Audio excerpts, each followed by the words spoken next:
Ya, selamat pagi jemaat yang dikasihi Tuhan. Hari ini saudara-saudara kita bersama kembali akan mendengarkan sabda firman Tuhan. Mari kita membuka firman Tuhan di dalam Kisah Para Rasul pasal yang kedua ayat 41 sampai dengan 47. Kisah Rasul pasal kedua ayat 41 sampai dengan 47. Saya bacakan firman Tuhan ini. Orang-orang yang menerima perkataannya itu memberi diri dibaptis, dan pada hari itu jumlah mereka bertambah kira-kira 3.000 jiwa. Mereka bertekun dalam pengajaran rasul-rasul dan dalam persekutuan, dan mereka selalu berkumpul untuk memecahkan roti dan berdoa. Maka ketakutanlah mereka semua, sedang rasul-rasul itu mengadakan banyak mukjizat dan tanda. Dan semua orang yang telah menjadi percaya tetap bersatu, dan segala kepunyaan mereka adalah kepunyaan bersama. Dan selalu ada dari mereka yang menjual harta miliknya, lalu membagi-bagikannya kepada semua orang sesuai dengan keperluan masing-masing. Dengan bertekun dan dengan sehati, mereka berkumpul tiap-tiap hari dalam bait Allah. Mereka memecahkan roti di rumah masing-masing secara bergilir dan makan bersama-sama dengan gembira dan dengan tulus hati, sambil memuji Allah. Dan mereka disukai semua orang, dan tiap-tiap hari Tuhan menambah jumlah mereka dengan orang-orang yang diselamatkan. Saudara, mari kita berdoa.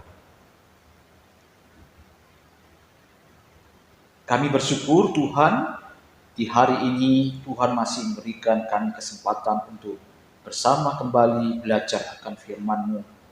Untuk itu Tuhan, kami sungguh mohon akan Roh-Mu yang kudus mencerahkan pemikiran dan hati kami, sehingga bagian firman yang sudah kami baca ini dapat kami mengerti.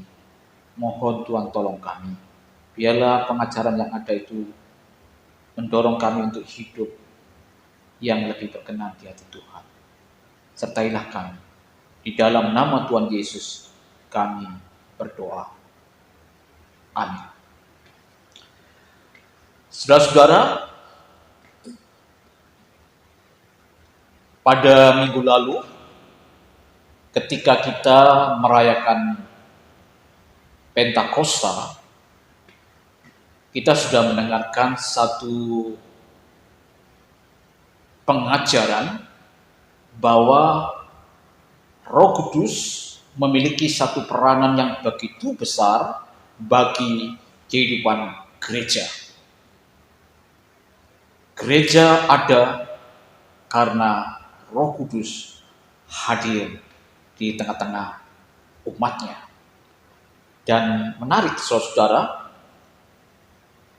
bagaimana orang-orang murid-murid Tuhan yang waktu itu jumlahnya sekitar 12 dan beberapa lagi sekitar 120 orang itu akhirnya bisa menjadi berlipat ganda, dan mereka menjadi orang-orang percaya dalam jumlah yang terus meningkat. Tentu saudara, itu ada alasannya, tentu ada yang mendasarinya. Saudara, gereja mula-mula itu bisa menjadi begitu berkembang adalah karena pertama, orang-orang percaya pada waktu itu mereka menerima firman Tuhan. Perhatikan di dalam Kisah Rasul pasal yang kedua ayat 41 dikatakan, orang-orang yang menerima perkataannya itu memberi diri dibaptis, dan pada hari itu jumlah mereka bertambah kira-kira 3.000 jiwa. Saudara, setelah peristiwa Pentakosta, saudara, Petrus yang diurapi, dipenuhi oleh Roh Kudus, berkhotbah di hadapan banyak orang, Dan luar biasa saudara, ketika dia memberitakan akan Injil, banyak orang menjadi bertobat dan percaya. Menerima perkataannya, bertobat, mereka dibaptis dan menarik saudara. Jumlah mereka meningkat begitu besar. Sekitar 3.000 jiwa. Nah saudara, di sini kita bisa belajar apa saudara? Bahwa gereja mula-mula itu bisa jadi, bisa terbentuk, itu karena ada orang-orang yang menerima firman Tuhan yang mereka dengar, ya. Mereka menyambut firman Allah dengan sukacita, dan itulah yang terjadi pada waktu peristiwa Pentakosta. Artinya saudara, orang-orang yang ada pada waktu itu menyambut, menerima firman Tuhan dengan sukacita, dengan suasana hati yang positif. Saudara, itu juga berarti apa? Bahwa mereka percaya pada firman Tuhan dan mereka pun tunduk pada firman Tuhan. Kemudian saudara, terbentuknya gereja mula-mula selain mereka menerima firman Tuhan, yang kedua adalah mereka itu memberi diri untuk dibaptis. Nah, kita tahu saudara, di dalam teologi reform kita diajarkan bahwa baptisan itu juga merupakan satu simbolisme daripada penyucian dosa. Juga merupakan satu simbolisme daripada persatuan dengan Kristus, dan juga merupakan satu bentuk pengakuan pada dunia ini bahwa mereka adalah menjadi pengikut daripada Kristus. Saudara-saudara,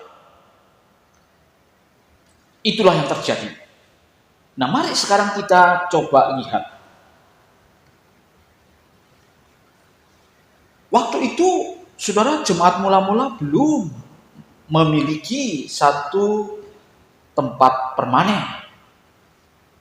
Mereka belum memiliki seperti banyak gereja pada masa kini yang sudah memiliki tempat khusus di jalan, di tempat khusus begitu. Di dalam bagian Alkitab yang kita baca, saudara-saudara, seringkali jemaat mula-mula itu selain mereka beribadah di rumah masing-masing secara bergantian, mereka juga kadang beribadah di bait Allah. Ya. Mari kita coba perhatikan apa sih ciri-ciri daripada gereja yang sejati. Gereja mula-mula itu memiliki satu ciri-ciri istimewa yang saya pikir perlu kita perhatikan baik-baik. Mari saudara, kita coba perhatikan di dalam ayat 42. Ya. Apa yang kita bisa belajar daripada jemaat mula-mula ini? Perhatikan ayat 42 dikatakan, mereka bertekun dalam pengajaran rasul-rasul. Saudara, jadi yang ingin ditekankan dalam bagian ini yaitu apa? Pengajaran firman Tuhan itu mendapatkan skala prioritas yang tinggi. Kalau boleh saya katakan itu mendapatkan porsi yang sangat besar. Ya. Jadi ini penting saudara ya. Di dalam kehidupan bergereja juga pada masa kini, gereja yang sehat, gereja yang sejati itu pasti menempatkan pengajaran firman Tuhan itu adalah sebagai yang terutama, yang pertama dalam kehidupan bergereja. Jadi baik pendeta, penginjil, dan juga segenap jemaat itu harus sungguh-sungguh memperhatikan faktor ini. Yaitu apa? Harus senang. Yaitu apa? Firman Tuhan itu menjadi hal yang utama dalam hidup mereka. Nah, kita tahu saudara, di dalam kehidupan bergereja kita bisa menemukan begitu banyak ya pelayanan. Ada visitasi, ada kelas-kelas, persekutuan-persekutuan, kelompok, ya, atau berdasarkan komisi begitu. Ada juga kegiatan-kegiatan lain, pelayanan keluar dan lain-lain.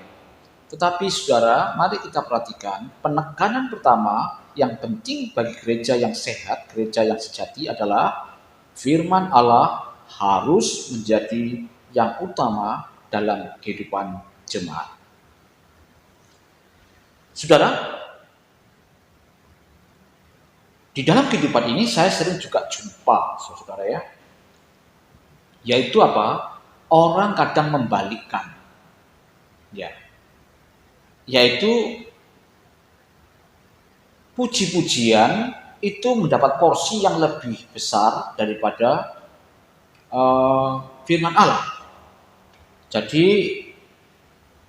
tidak heran pada akhirnya begitu banyak orang yang akhirnya itu beralih dari satu gereja ke gereja lain karena yang dipentingkan, yang jadi fokusnya adalah yang penting nyanyiannya enak, ya, nyanyiannya banyak dan cocok dengan seleranya, maka dia rela meninggalkan suatu pengajaran gereja yang mungkin secara pengajaran sudah begitu bagus. Yang penting nyanyiannya enak. Nah saudara, nyanyi yang enak apakah selalu benar? Belum tentu juga. Ya, itu harus dikaji lebih mendalam lagi. Jadi ada orang yang kadang-kadang menggeser posisi firman Allah yang seharusnya di posisi utama digeser menjadi nomor sekian.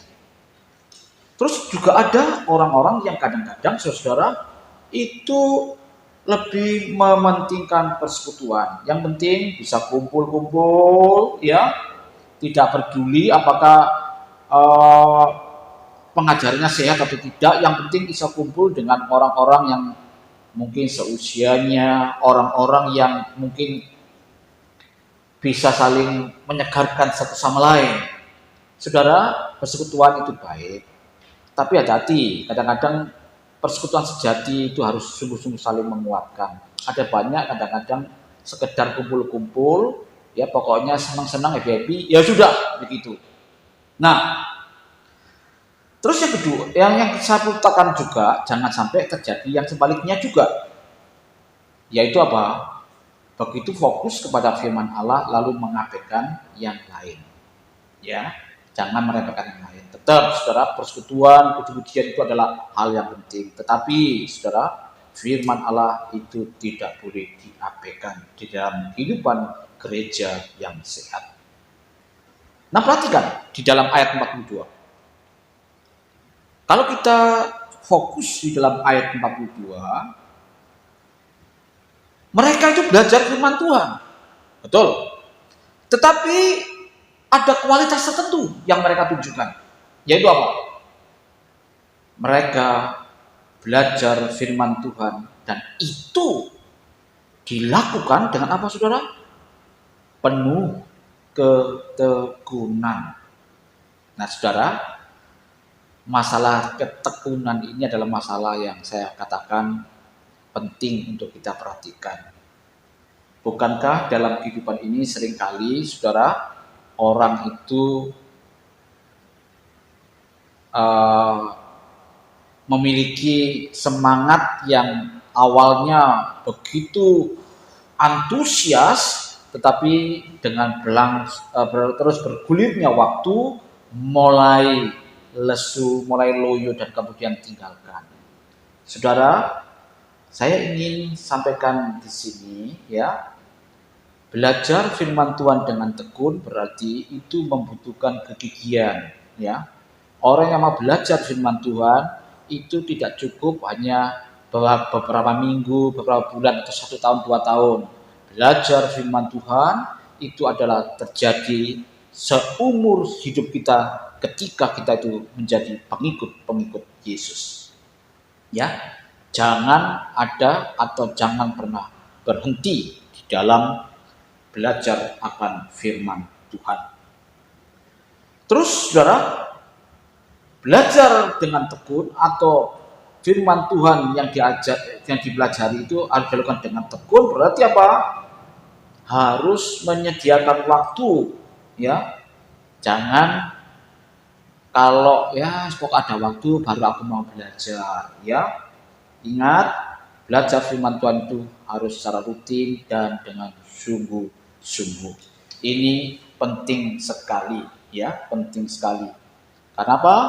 Ketika kita itu belajar firman Tuhan sungguh-sungguh, firman Tuhan itu akan mengubah akan hidup kita, memperbarui hidup kita. Dan yang kedua, apa ciri-ciri daripada gereja yang sejati? Tentu mengacu daripada Kisah Rasul ini. Yang kedua adalah adanya persekutuan. Ya. Perhatikan, mereka sering berkumpul. Ayat 42, ya, selalu berkumpul dan tetap bersatu. Saudara, luar biasa, ya. Antusiasme daripada jemaat mula-mula di dalam menjalin relasi satu sama lain itu didasari oleh satu kedekatan hati yang luar biasa. Ya, mereka selalu berkumpul di dalam arti bahwa mereka sering bertemu dan mereka sehati sepikir. Ya, itu tidak berarti mereka itu tinggal di rumah bersama-sama, ya itu enggak. Ya, mereka punya rumah masing-masing, tetapi ada waktu-waktu tertentu mereka berkumpul di dalam rumah salah satu anggota jemaatnya. Lalu mereka itu di situ sehati sepikir, mereka bersekutu bersama. Dan yang perlu saya tekankan di sini, saudara, yaitu apa? Mari kita sebagai gereja Tuhan itu jangan coba menghindar daripada persekutuan-persekutuan yang ada dalam kehidupan bergereja. Ketiga, misalnya saudara, di dalam gereja ada persekutuan keluarga, yaitu atau persekutuan doa pagi atau malam, ya. Mari saudara, kita ambil bagian di situ. Karena dengan bersama-sama kita bersekutu, sehati sepikir, maka itu merupakan satu rasa sukacita yang luar biasa kita alami. Dan saudara akan merasakan betapa segarnya persekutuan bersama-sama dengan orang percaya yang lain. Kemudian kita juga lihat, selain mereka itu dalam persekutuan, jemaat mula-mula memberikan ciri-ciri gereja yang sehat, ciri gereja yang sejati. Yaitu apa, saudara? Ayat 44-45. Mereka adalah jemaat yang saling menopang atau saling menolong. Ya. Menariknya saudara, ketika mereka itu saling menolong satu sama lain, itu tidak ada rasa merasa yang satu merasa aku terhina atau yang satu merasa aku yang lebih menonjol. Enggak, saudara, ya. Saya di sini kita bisa melihat bahwa mereka yang memiliki berkat lebih mau menolong atau menopang mereka yang secara ekonomi waktu itu sedang mengalami kesulitan. Jadi luar biasa, ya.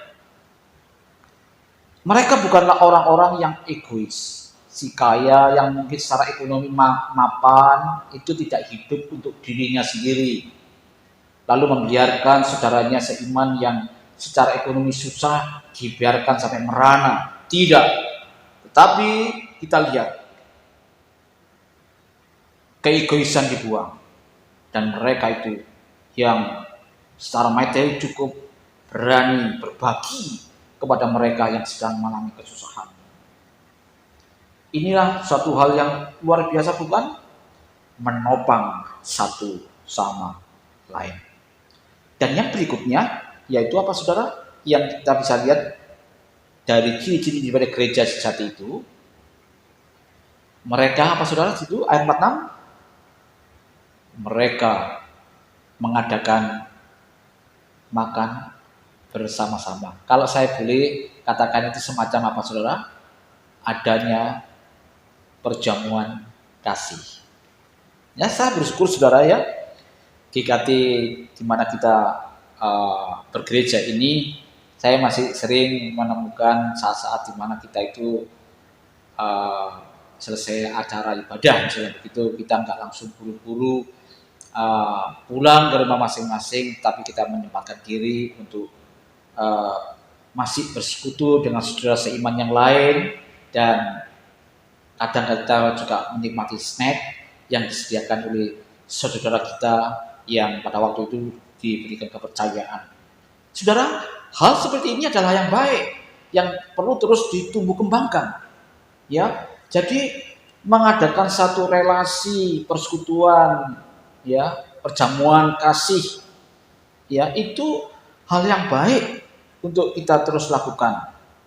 Ya, karena apa? Dengan begitu interaksi satu sama lain dan komunikasi antar jemaat satu dengan yang lain itu akan tetap bisa dilakukan, dan itu hal yang indah. Ya, saudara. Dan yang ayat 42 lainnya yang perlu kita perhatikan yaitu apa? Gereja mula-mula itu juga ini saudara, memiliki kebiasaan-kebiasaan yang patut kita contoh. Di dalam ayat 42, dan mereka selalu berkumpul untuk memecahkan roti dan berdoa. Ya, memecahkan roti, ada penafsir yang mengatakan itu bisa perjamuan kasih, juga bisa berarti perjamuan kudus. Tetapi yang ingin saya katakan sekarang adalah gereja yang sehat, gereja yang sejati, itu adalah gereja yang suka berdoa. Jadi dengan kata lain saudara, persekutuan doa itu adalah sesuatu yang sangat penting.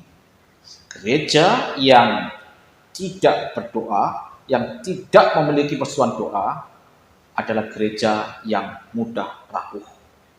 Ya. Saudara sebagai orang percaya, saya yakin saudara mungkin di rumah sudah mengadakan satu persekutuan pribadi dengan Tuhan lewat saat teduh pribadi. Tetapi cukupkah itu saja? Sudahkah saudara itu mengambil bagian di dalam persekutuan doa bersama-sama dengan umat percaya yang lainnya di dalam rumah Tuhan? Ini penting saudara ya.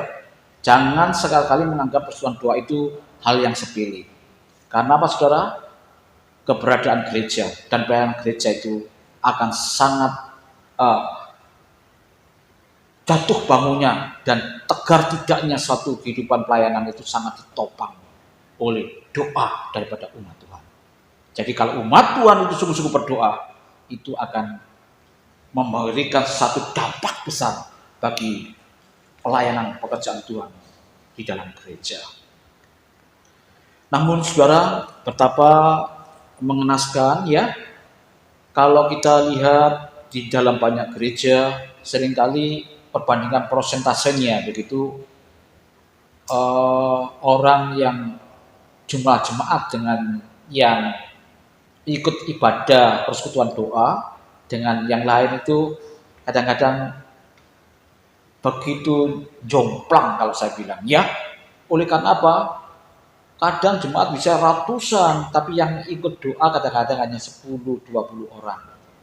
Padahal saudara, luar biasa kalau orang percaya sungguh-sungguh ambil bagian dalam persekutuan doa, itu menjadi sesuatu yang luar biasa.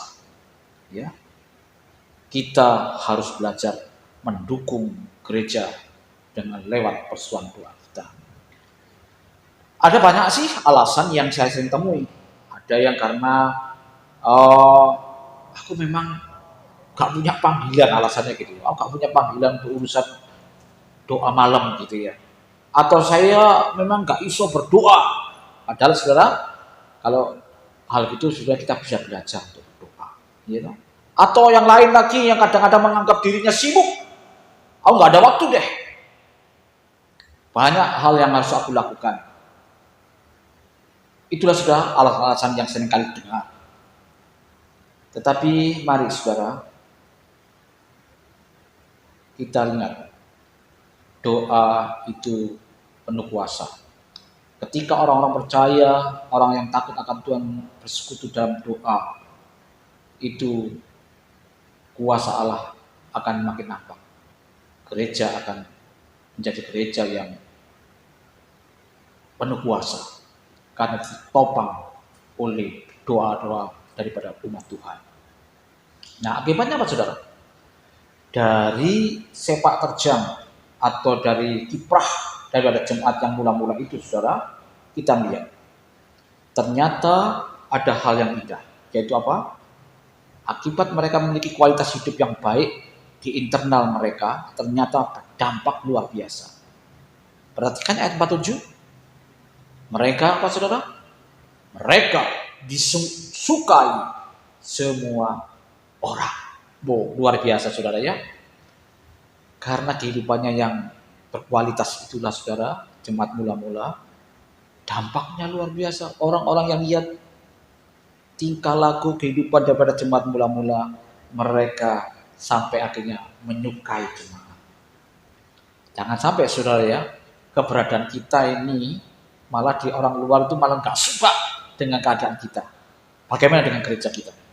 Sudahkah kita itu menjadi orang-orang yang disukai oleh orang di sekitar kita? Tapi dampak kedua daripada aktivitas daripada jemaat mula-mula ini adalah apa saudara? Karena memiliki kualitas yang bagus. Alkitab ceritakan apa? Ayat 47 dikatakan, dan tiap-tiap hari Tuhan menambahkan jumlah mereka dengan orang yang diselamatkan. Artinya apa saudara? Gereja bertumbuh. Ini merupakan karya daripada Tuhan. Ya. Gereja bisa makin berkembang, bertumbuh. Itu adalah karya Tuhan. Ketika gereja itu memiliki satu kehidupan yang berkualitas, maka Tuhan dengan caranya yang luar biasa akan menambahkan banyak orang untuk datang dan percaya kepada Kristus. Gereja yang bertumbuh. Pertanyaannya adalah, apakah saudara sebagai gereja Tuhan saat ini, di mana saudara ada, apakah gereja saudara sudah bertumbuh? Mari saudara teladani gereja jemaat perdana, jemaat mula-mula. Karena apa saudara? Mereka bertumbuh menjadi gereja teladan karena yang pertama, mereka menekankan pengajaran firman Tuhan. Yang kedua, mereka menjalin persekutuan satu sama lain sehati sepikir. Dan yang ketiga, mereka gemar dan tekun berdoa. Sudahkah saudara memiliki akan hal ini? Mari kita berdoa. Terima kasih Bapa untuk firman-Mu. Kiranya apa yang sudah kami pelajari itu mendorong kami untuk kami meneladani gereja mula-mula. Sehingga dengan demikian, dimanapun kami hidup bergereja, kami belajar untuk meneladani prinsip-prinsip yang sudah ditunjukkan oleh jemaat perdana. Terima kasih Bapa. Dalam nama Tuhan Yesus kami berdoa. Amin.